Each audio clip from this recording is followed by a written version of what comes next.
What's good, everyone, and welcome back to another reaction video. Today we are reacting to Game Theory, FNAF Afton's Last Stand. This is about the Security Breach DLC that's coming up, and all that. Now, I don't know what to really expect from the DLC. I know there's a trailer. I'm probably going to react to that sooner or later. I guess this is talking about the theories about what's going to happen, what's the final boss going to be in the DLC.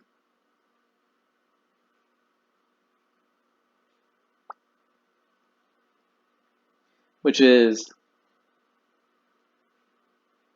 understandable.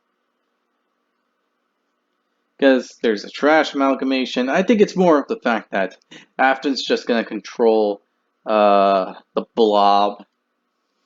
That's going to be his minion, and he's going to force it to attack, and we're just going to have to deal with both Afton and the blob at the same time. Either that, or he's going to make the blob like a giant mech, where he's going to control it on the sidelines while we fight it. And after we're done, we have to deal with Afton in a completely tired and exhausted state, where he probably sneak attacks us, and just like almost kills us.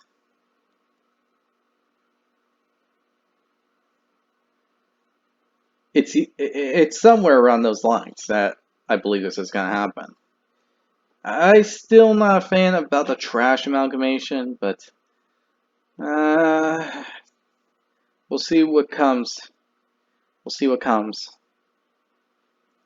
With this said, I hope you all enjoyed this video. Hit the like button down below if you do. Hit the subscribe button to support the channel, support the content provided, and so on and so forth. Hit the notification button to be notified immediately when a new video comes out. And if you have any video recommendations, leave it down in the comment section below. I'll react to it as soon as possible. Tell me your thoughts and theories on what you think this DLC will be about. But if you want to see this video yourself uninterrupted and all that, be sure to check out the link below in the description below. And give Game Theory some love and support for making these types of videos. Now, with this said, let's get started, shall we?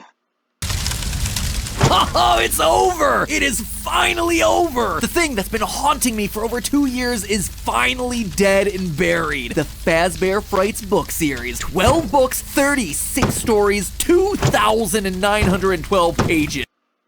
2,912. Ugh. That's not really a good one, because that's...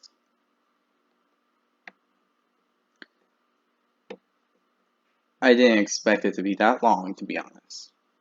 It's crazy. Yeah, you bet I counted each and every page of that thing. No more do I have to waste my nights reading page after page after page of tepid, warmed-over horror for the tiniest scrap of lore. No more will I be forced to try and convince you that the books are important tools for solving the games, actually, guys. And no more will I have to write the words Fazgoo WTF into my notes. I get to go back to being a gaming channel again. Unless, of course, I want to read these 7 Hello Neighbor books. Yeah, right. I guess all I have to do now is wait for Security Breach DLC to roll out and, No. No! No!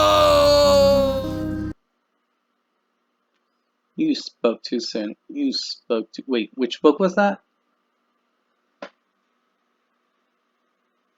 Tales from the Pizzaplex. Oh, yeah. The Pizzaplex. That's right, they said something about that, didn't they? I didn't really expect that. No!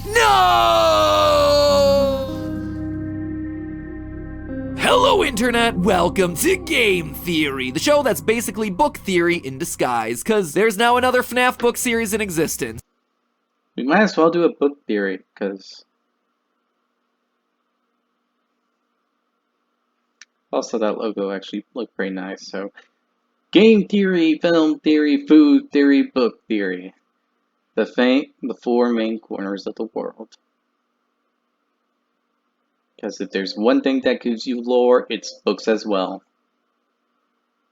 Oh, it physically hurts me to say that, but Tales from the Pizzaplex is a thing that apparently exists. The first book came out a month ago, and there are now 3 more due before the end of the year. How? How is it possible to write so many books? Scott, my dude, I appreciate the hustle, but maybe just spend a little less time on your literature empire and a little more time making a game with a cohesive narrative. Who am I kidding? He just used the time to release more Funko Pops. You know, all those essential characters to the franchise, like Radioactive Glow Foxy.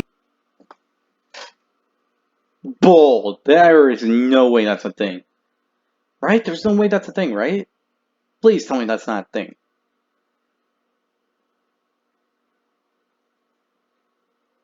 Why make recolors? Why make recolors? I just can't. Regardless of my feelings about the books, one thing I will say is that they've led to some of our most important theories to date. So, despite my better judgment, I read the new one so you guys at home don't have to. And I gotta say, I was surprised. This thing is a roller coaster ride. In this singular book, you have one emotional gut punch of a story that's probably the best in the entire FNAF series, one incredibly gruesome story where people are physically being ripped apart by Glamrock Bonnie. Wait, what? Does that mean Afton controlled Glamrock Bonnie and made him go to Monty's place to where he got ripped apart?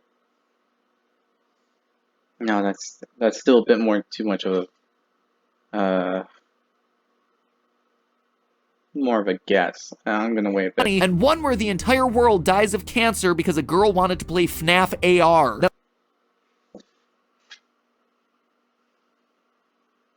What? I haven't even read the books.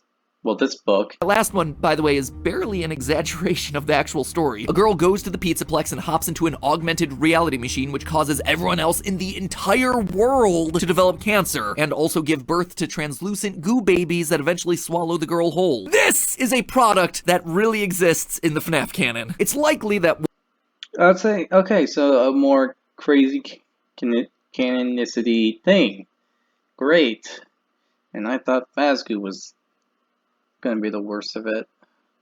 And animatronic sharks, great. Just great.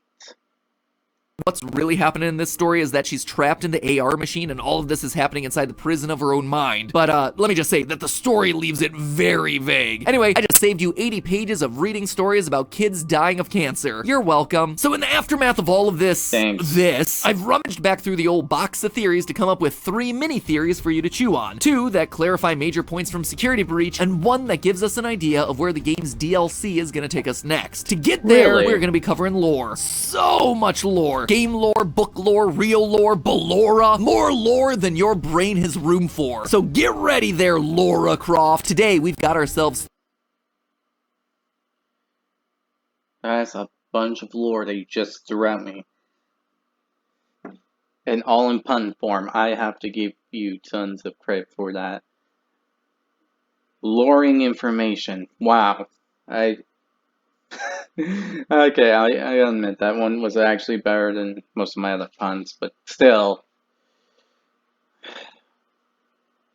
We're really gonna have to lore around this. I can't stop. When I'm on a roll, I honestly can't stop. Anyway, we might as well get this lore moving and all that. Otherwise, we'll be here all day. Anyway, yeah.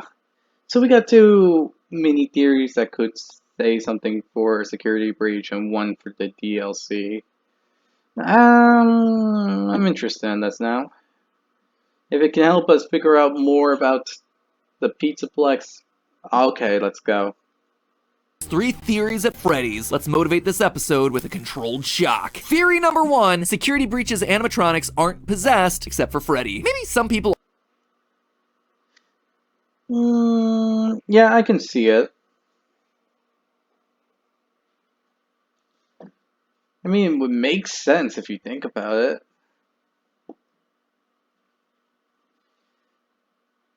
With the other animatronics, it just seems like, well,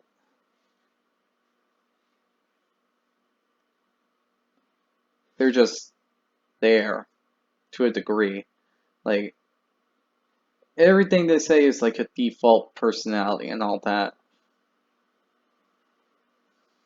But Glamrock Freddy is very different than all of them. He seems more aware of what's going on. He seems more aware of what he has to do. He seems more aware of why he has to protect Gregory. So yeah, I can see why this would be a mini theory. Because Glamrock Freddy just seems, again, more aware of what's happening. And that's actually pretty cool, because that proves the fact that there's someone possessing and controlling Glamrock Freddy.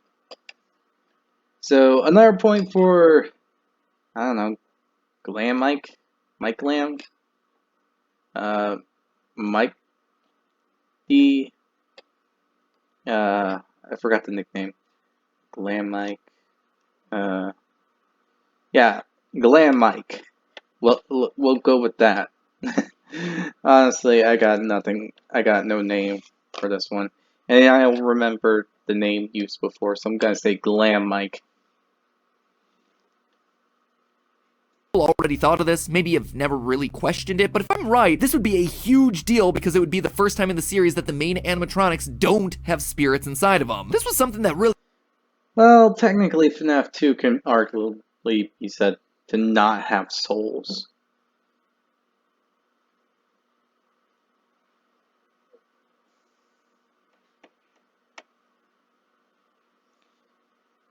Because I'm pretty sure they don't have a soul. Or are even involved with souls.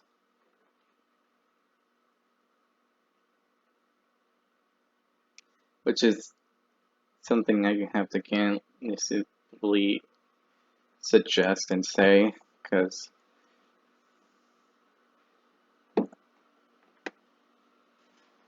I don't think these Glamrocks are the first animatronic to not have a soul.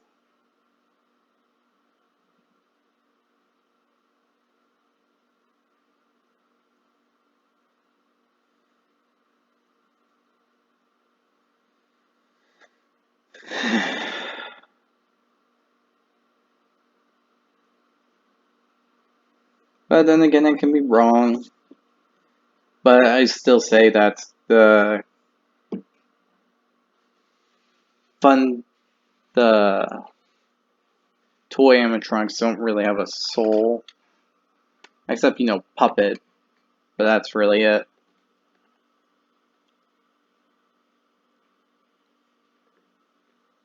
And there's Balloon Boy, and I don't think he's, like,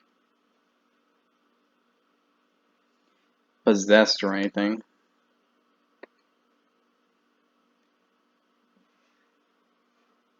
Or is he? No, yeah, I don't believe it. He's a wooden animatronic, if I'm correct, with the storyline and all this.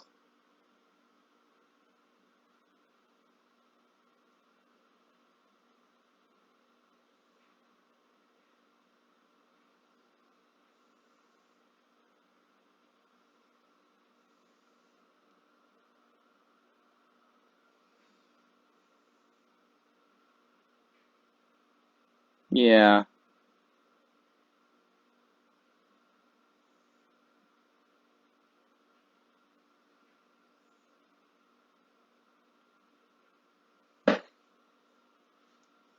really stuck with me after our last episode on the Blob, and I figured we should probably discuss it here, so let me take you through my thinking. First, consider this. Who would be possessing these animatronics at this point in the series? Security Breach takes place after the FNAF 6 fire, a fire that, as we spoke about last time, worked as Henry intended. As a quick reminder, Henry set the fire to purge all the remaining spirits out.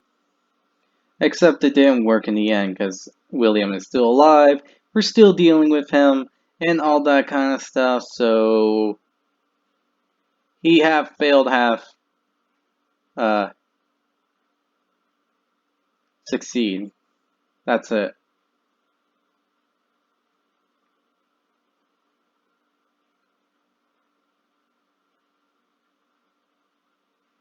That's it. That's all there needs to be said. Nothing else can be said about it, because guess what?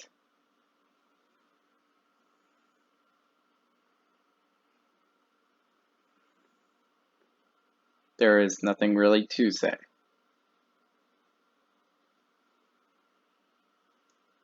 Of Molten Freddy and Scrap Baby, and he was successful in his project. They're gone now. That's why the puppet mask inside the blob has no more tears, and why Baby's eyes are all extinguished. What Henry didn't account for, though, was agony. The way I see it, the blob is a collection of agony that lingers on inside the older models of suits and endoskeletons. The rage that remains even after the spirits pass on. So if I'm truly right about that, all those past victims have been laid to rest. They're gone. They're removed from the franchise, off the lore table. So if not them, then what spirits would be inside the rock stars? Well, the only other option are the 9 missing kids that we see in the newspaper article during the game's bad ending, and honestly, that's just too many. We only get 6 new animatronics in this game: Freddy, Monty, Chica, Roxy, daycare attendant, and music!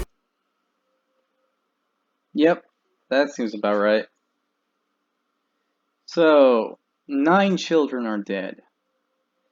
I don't know what to say about that.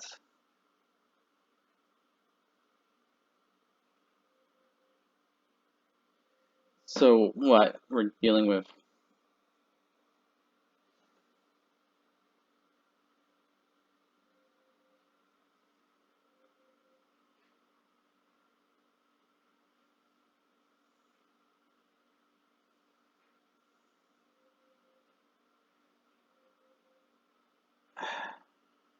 then again, it might be possible, but I don't think that would be the case.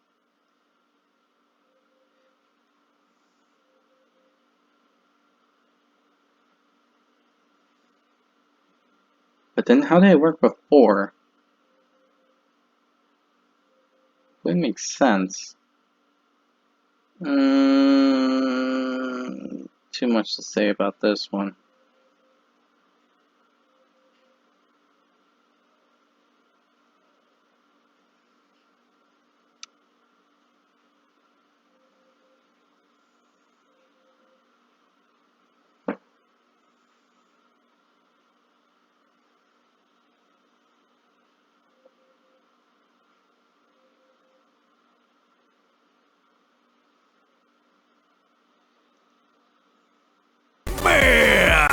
It's been too long. I specifically did this episode just so I had an excuse to do that. I suppose you could say that there were 7 if you count the 2 sides of the daycare attendant, but still, that is 2 spirits short. But you don't have to take my word for it. The game outright tells us this itself. About a month ago, Reddit user Seriously Unserious posted a big research doc breaking down the opening cutscene of the game from the perspective of a computer expert. This was research that they were doing for a video on the Rye Toast channel, which, shout out to a fellow FNAF theorist, love your cat by the way. If you've never heard of Rye Toast, go check him out. I mean, when you got thumbnails like this, you know that this is a channel coming from a great creator with some really smart stuff to say. Anyway, in his Reddit post, Seriously Unserious looks at the glitch trap virus for exactly what it is, a computer virus, going into the specific details of how viruses work and seeing how it affects Glamrock Freddy. You see, computer viruses don't live independently within a system. They have to be attached to something, usually a file or a program, and when said program runs, that triggers the virus and allows it to run. And believe it or not, but we actually watch this process happen at the very beginning of Security Breach. Notice how when we're looking through Glamrock Freddy's HUD, we get a glimpse that he's in show mode. There's an integrity bar and we get a line that says test run. Also, you'll notice the command line interface here where the primary folder is named System32, which has always been associated with the 32-bit version of Windows. In other words, Freddy and the other animatronics are PC master race, baby! But as we all know, very shortly into Freddy's performance, he stops dancing and begins to glitch out when he gets triggered by a child that's out in the audience. That's what we've covered in the past. But one thing that we've never done is look through these 5 seconds at a quarter speed to actually watch the cascade of events playing out that ultimately result in Freddy's crash. Inside the System32 folder, Freddy runs a program named Git568. We also see this happen in the code when the command line Heat869 pops up, heat vision or thermal vision. So it would seem like the Git program is telling Freddy to scan the audience and look for a kid to potentially grab. Eventually, there's a second command line which loads in some other programs and runs tests. All of these tests come back with a negative result, except for the last one, which receives a Y. Yes, and that's when the program program starts to crash. At the same time, Freddy supposedly finds Gregory in the crowd. This then prompts Freddy's program to define Rule X. Looks like the code is searching for what it's supposed to do in a situation like this. We don't know what that rule is, but we do know that the next step is to return warning 79, which is when we see the word warning pop up in the HUD. Freddy then goes into overdrive and the whole thing aborts. It tries to init task, initialize a new task, but this is met with a void response, meaning that it's not getting a response from Freddy's RAM. The next line then tells us alloc overload, which shows the virus trying to reallocate resources in Freddy's memory, but there's an insufficient amount, which causes SW.failure and Freddy crashing to the ground. After that, he's booted up into safe mode, which is a way to boot up a system that uses only the bare essential programs.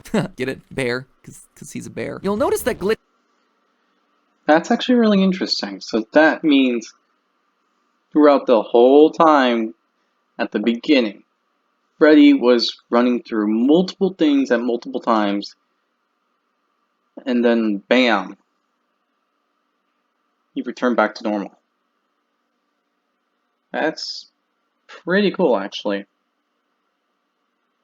Glitch trap isn't a problem for Freddy throughout the rest of the game, which tells us that the glitch trap virus is actually housed as a part of show mode. It's a non-essential program. This is why Freddy's in the clear for the remainder of the game, but the other animatronics are suddenly in kill Gregory mode because once the show's done, glitch trap activates. It's funny, but in a poetic twist, the glitch trap virus caused Freddy to glitch, crashed him out of show mode, which in turn rendered glitch trap unable to corrupt his system. It's only after the corrupted parts of the other animatronics are added to Freddy that we finally see glitch trap able to get a stronger hold over his system. But let's go back to that allocation overload that prompted Freddy's crash in the first place. Normally, this is caused by a lack of CPU or RAM, but why would it crash inside of Freddy and not any of the other animatronics? What else could be taking up the valuable disk space inside of Freddy? Well, how about the soul of Michael Afton? Why else would Freddy suddenly not have enough resources when all the other animatronics work fine? It's because he has something inside of him that they don't. The spirit of someone else. A spirit that starts to show activity once he sees Gregory out in the audience. And well, so Michael corrupted the Afton system, the Freddy system, so that William can't control Glamrock Freddy anymore. Yeah, I can see it.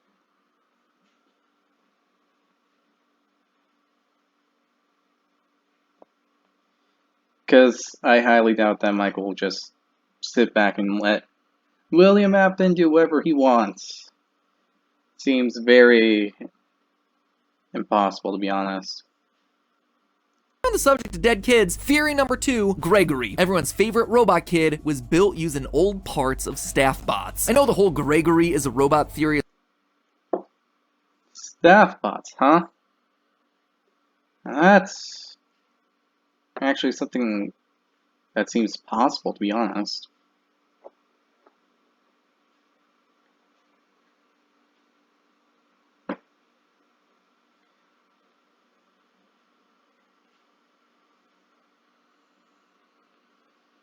But that brings back the theory that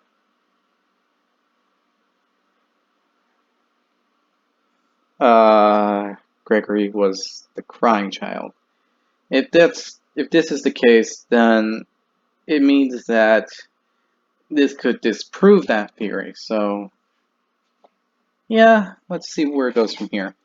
Is already a bit controversial, but like it or not, robot kids have been an accepted thing inside this universe since Charlie had 4 versions of herself hidden behind closet doors in the initial novel trilogy. And where there's a robot kid, there also tends to be a box that they can pop out of. Again, case in point, Charlie. And wouldn't you know it, but the new Tales from the Pizzaplex book doubles down on both robot kids and boxes, with not just one story, but 2. In the second story, Lally's game, Selena's about to marry the love of her life, Cade. They move into a new house, and while unpacking, Selena sees an old trunk that belongs to Cade. Well, if that's not a thing of lore, I don't know what is. That just screams lore the second you see it. Well, also hear it, but still. That just screams lore. If that doesn't scream lore, I don't know what does.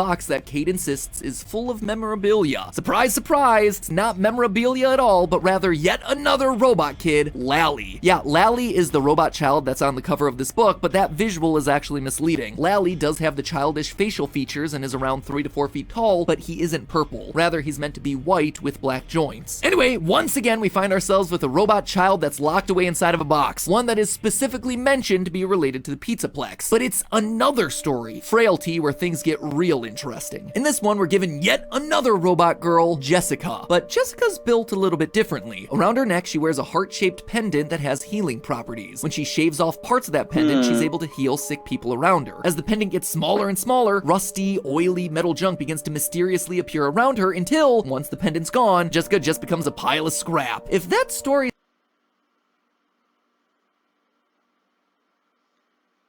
That sounds like the,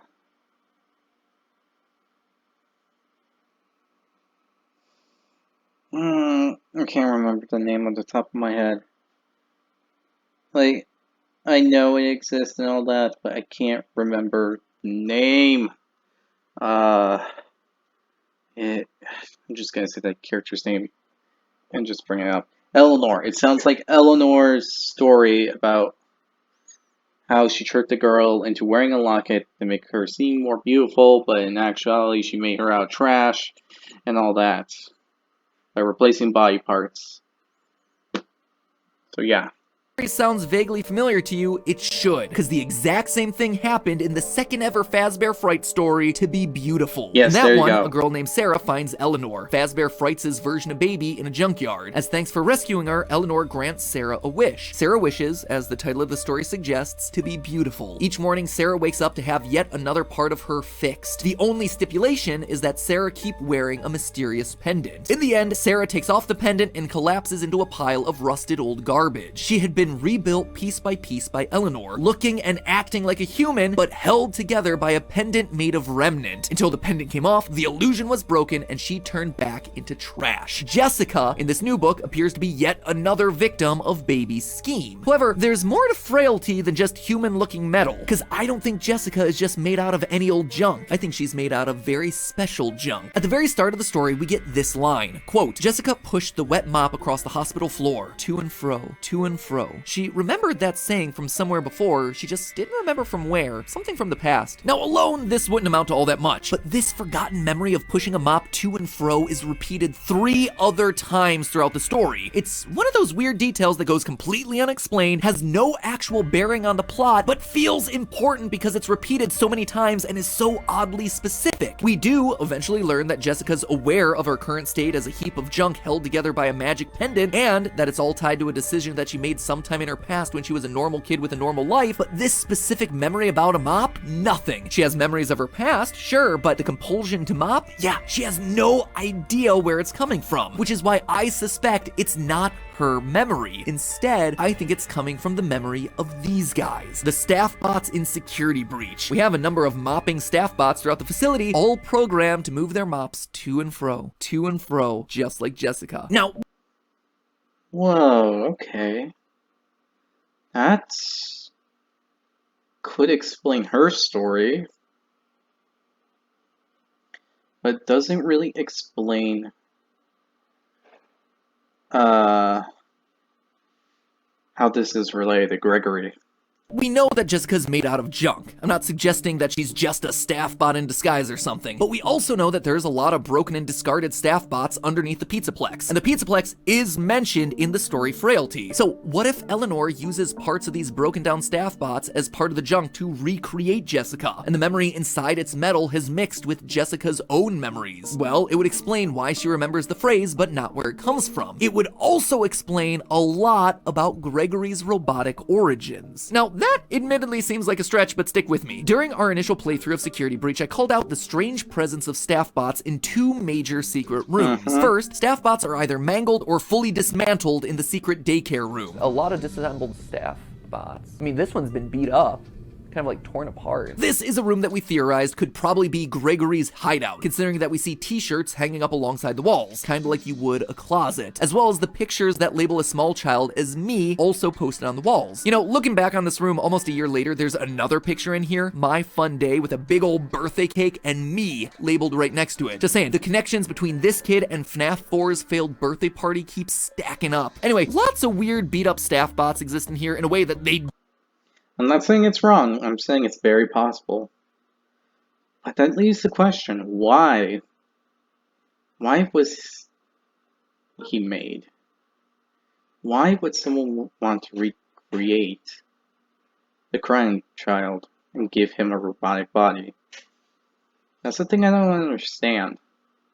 Don't appear practically anywhere else in the game. The second place that we see beat up staff bots is in the most lore heavy room in the game, the post-it room down in the sewers. At the time, I was focused on the messages on the post-its, with the one binary one that translates to "Why is I?" This is what led me down the path of Gregory being a robot, and that the message was his first step into consciousness. But post-its aren't the only thing that are in that room. There are also hundreds of broken staff bot heads that are piled along the walls, not endoskeleton parts, specifically staff bots. At the time, I proposed that Gregory might have just been experimenting with the parts. It was just kind of a throwaway comment. But now, thanks to Jessica's connection to a mop bot, I feel like maybe the staff bots and Gregory might be more related than I initially thought. He's asking, why is I? Because his actual memories as the crying child are only just beginning to come back, clashing against the programming of the staff bot who was never truly alive in the first place. And it's why there are all these pieces of broken staff bots up in the daycare room. If he needs a repair, he can just use those parts because they're exactly what he's made from. Gregory has been pieced together with the parts of broken staff bots. All we need now to prove it is the heart-shaped pendant that lies underneath his striped shirt, which means it's...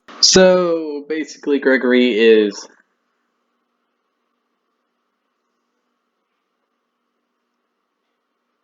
a staff bot that's trying to stay together and all that by a magical soul locket. Or to something of that degree. Yeah, I can see that working, to be honest. Even though I don't want it to be the case, I can see it working.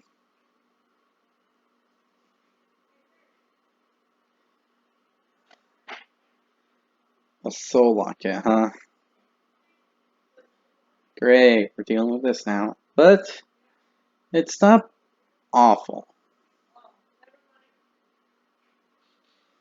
It gives us more of an idea of how this works, but it still leaves the question, why would someone try to make a body for the crying child? It's time we talk about the other child we see in Security Breach. Theory number 3, the Security Breach DLC will be the official end of the Afton saga. I always come back. Nope, not this time, my friend. I feel real confident about this one. How do I know? Well, it all comes back to color. Color has always been hugely important to the franchise. Slightly confusing at times, but important nonetheless. So rather than looking at the poster for hidden eyes up in the corners or trying to figure out why Gregory might be on a computer monitor, I instead wanted to bring your attention to 2 specific color clues that have been given through this poster. First of all, the title. Take a look at that new logo we got. Security Breach Ruin. Security Breach, as you'd expect, is just the main game logo, but Ruin is purple. Well, this franchise is known for its use of bright colors, especially in the Neon Pizzaplex. Purple is always reserved for the Aftons. Obviously, both William and Michael are purple. In the Princess Quest ending, both Vanessa and Gregory are purple. Burntrap's room is purple and so are his eyes. Purple is Afton's color. And so, with a purple logo and a room filled with purple lights, I have a feeling that what I predicted at the end of my last theory might come to pass. With Afton being absorbed by the blob, he's gonna take control of it, and it'll be up to us to put an end to him once and for all. But how? We've used fire 3 times at this point, and it's never once worked, so what else can we do? Well, we can use the girl on the poster. When I first looked at the poster, I knew that there was something fishy about her. This is weird. Why'd you turn black and white? That's too suspicious. You don't color in one part of your asset and then leave the rest of it black and white. First of all, let's take a look at the only color that we have to work with here, the shoes. Those lights are pinky red. red, the same as the pink top of Elizabeth Afton, a little girl who happens to be close to Gregory's age. The girl in the poster also has pale hair, which would imply that it's blonde rather than brunette. There are definitely some level of physical similarities here, but Elizabeth, just like every other kid in this franchise, is dead. She got herself scooped by babies, so it can't possibly be her, right? Or can it? I suspect that the black and white palette may be just more than hiding her identity, but also informing us to how she's gonna be here in the first place. In media, making something black and white usually implies that it's something from the past, maybe before color television, or just remembering something like Christopher Nolan's Memento. Elizabeth being in black and white while the rest of the image is fully in color suggests that she is, in some way, a memory from the past. Now, I theorized last time that to beat Afton and his agony, you'd have to do what the Stitch Wraith did back in Fazbear Frights. You'd have to go inside his mind, find the good memories within the agony, and make the good memories stronger, essentially trapping the person within the happy memories to help the agony disappear. So if this is Elizabeth, well then that's probably why she's in black and white. She's a construct of when she was alive in Afton's memories. In the end, we might not be exploring the real ruins of the Pizzaplex in the DLC, but rather the ruins of Afton's own mind. A jumbled mix of rage and sadness, pizzerias spread across time and space, a life that has fallen to ruin. If I'm right, the DLC could be an exploration of every other key point in the timeline of these games, as we, the memory of Elizabeth, try to put our father to rest once and for all. And honestly, it makes sense for the narrative at this point. Afton was absorbed by the Blob. The Blob is a collection of anger from all of his past victims. For the first time, the two are truly interacting, fusing together. It's the narrative excuse to bring killer and killed together to explore the memories of those moments and finally give everyone peace. Or revenge, one of the two. So there you have it, Steel Wool. I wrote your ending for you. You forced Afton upon us in Security Breach when we all thought he was gone, so you might as well do him some justice and give him the ending he deserves. This is the end of Burn Trap and the Blob, closing the book on the Afton saga for good, allowing for a fresh start in the next project, because it's finally time to give the fans what they really want, an AR game that curses the world into a debilitating illness and turns babies into Fazgoo. You know what? On second thought, maybe we just don't adapt that story for the games. But hey, that's just a theory. 3 game theories. Thanks for watching. I see what you did there.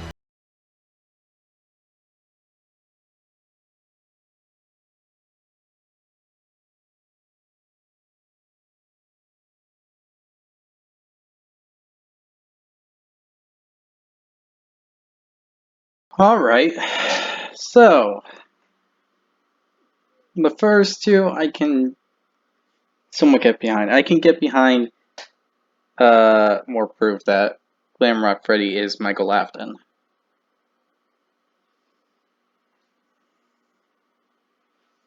As for Gregory himself, sorry, I don't believe that gives us more information than necessary. It just gives us more proof.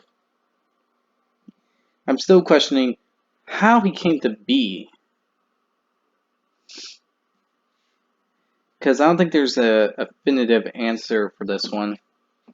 Why was he created? Or why was he given a body, and why his soul returned? If he is the crying child. It makes no sense. It honestly doesn't. I'm questioning it. It sounds weird. I think I need more proof before I can say 100% sure it's the crying child. That's Gregory. As for the third part, as something that sounds like an awesome way to end, I don't think this is going to be the case.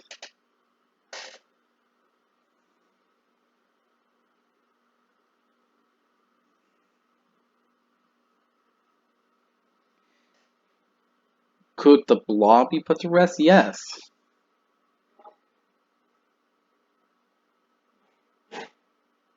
That is something I believe can happen. Now, William Afton himself?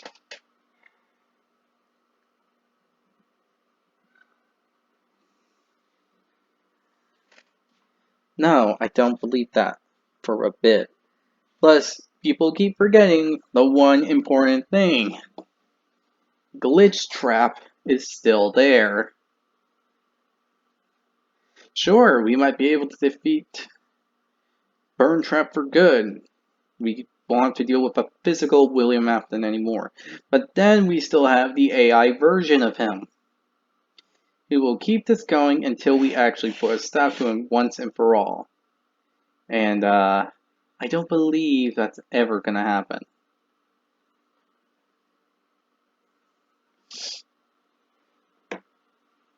Because Glitch Trap is more twisted, kill happy and all that, compared to any of his other forms.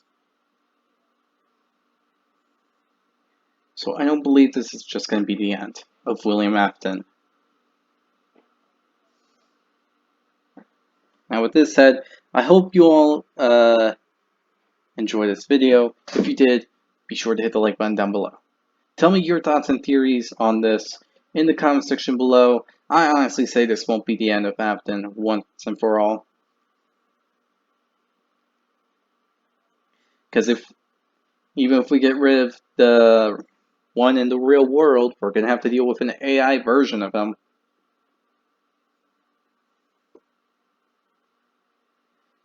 And that's just going to be annoying.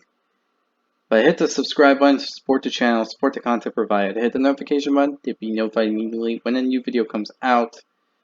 Again, the link to this video will be down in the description, so give Game Theory some love and support.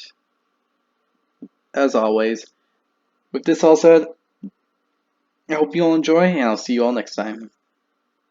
Bye!